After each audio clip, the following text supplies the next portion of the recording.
Zdárec lidí, vítám vás u dalšího video pohledu, tentokrát na novinku od amerického výrobce hodinek Fossil u modelu Fossil Q Founder. Jedná se o jeho první Android Wear počin, jsou hodinky dostupné už i na německém a americkém Google Play. Tenhle konkrétní model já mám z německých Drážďan za cenovku 299 euro, což je teda nějakých 8 tisíc a drobný, plus teda fajn výlet do Německa. A na Alze by se měly prodávat někde na začátku února za kolem 9 tisíc korun. V Česku by měla být teda celokovová verze s řemínkem 22 mm silným, má to 1,5 palce LCD display a pohání ho Intel Atom. Když si odsuneme tenhle reklamní papír, tak vidíme na krásný robustný krabičce vytlačený logo výrobce Fossil, ale dost už o krabičce, pojďme ji zvednout a vidíme vlastně už samotné hodinky. Musím říct, že na první pohled vypadají úplně skvěle. Vypadají možná nejlíp, který jsem kdy zatím Android Wear viděl. Opravdu i váha, materiály, krásná přeska vzadu s logem Fossil na tomhletom elegantním stojánku. Moc pěkně vypadají. Co ještě je v krabici? Řemínek, který se dá samozřejmě nastavit a upravit podle velikosti vašeho zápěstí. To teda doporučuji nechat udělat rovnou u prodejce.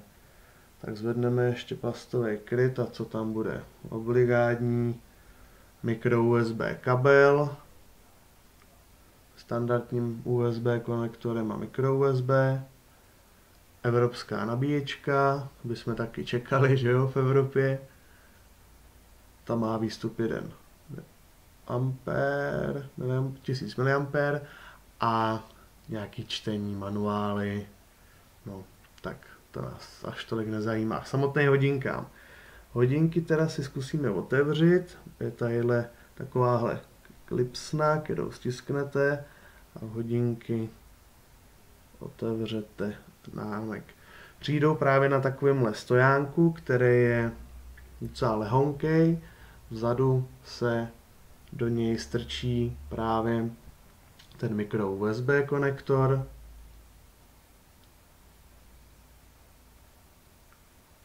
a probíhá samotné nabíjení bezdrátově. Takže zasuneme. Ještě jednou zmíněný, že to je teda od Fossilu. Intel procesor, oni totiž si na tom docela zakládají, protože doposud byl ve všem nainstalovaný Snapdragon a teď tam je poprvé Intel, takže to chtějí dát najevo. Navíc tyhle hodinky, můžete vidět, obsahují i 1 GB RAM, což taky úplně, myslím, že ještě není standardem v Android Wearu a ostatně konkurence ani nemá. Síla těch hodinek se zastavila na 13 mm, který jsou teda stejně široký zhruba jako ta nabíječka, s tím, že mají i postranní mikrofon pro zadávání příkazů přes Google Now. Takhle ty hodinky na to nasadíte, jsou teda bezdrátově nabíjecí. Jak jste mohli vidět, tak tam byla indikační červená dioda, která hlásí, že hodinky ještě nejsou plně nabitý a po úplném dobití se dioda změní v modrou, kdy teda indikuje plný nabití hodinek. Hodinky se nám pomalu nastartovaly, protože jak je dáte na kolíbku, tak automaticky začnou nabíhat. Takže si můžete prohlídnout ty startovací animaci, zase Intel, jasně, na začátku. A jak hodinky působí na ruce, jedním slovem skvěle. Jsou těžký, jsou velmi příjemný, neklouktají po té ruce, vypadají opravdu dobře. Z dálky byste si je i spletli s normálníma hodinkama.